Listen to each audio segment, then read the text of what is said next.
Now we're going to go ahead to the table and we're going to look at some isolated length assessments. So if we go into the flexion test and we see limitation where either the back goes into extension or the arm can't go all the way straight, we want to look at the latissimus dorsi length.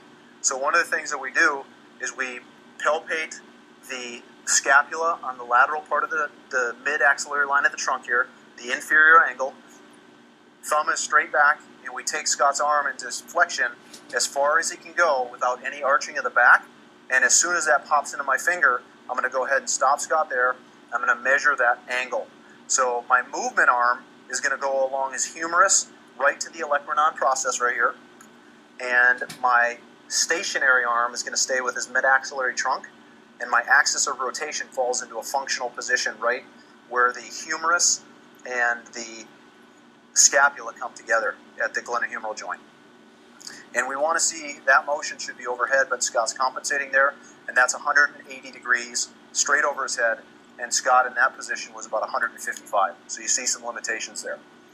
Now, the next one I want to measure, I'm going to have Scott slide to his left just a little bit, and I'm going to look now at internal and external rotation of the shoulder. So I put him at 90 degrees, and I'm going to take the arm slightly back, and I'm going to take it back until I feel that I get compensation movement right here at the glenohumeral joint. And once I see that, I keep the elbow again at 90 degrees.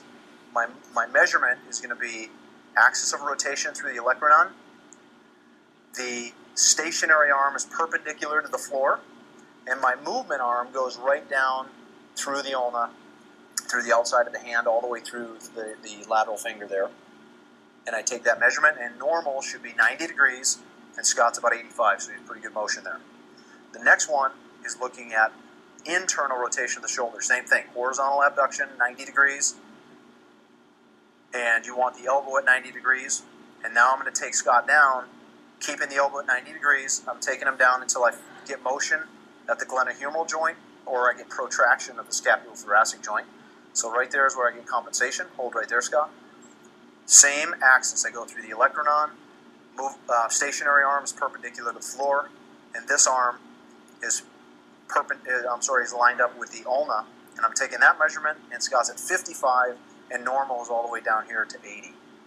So those are my three primary movements. I look at shoulder flexion, shoulder external rotation, and shoulder internal.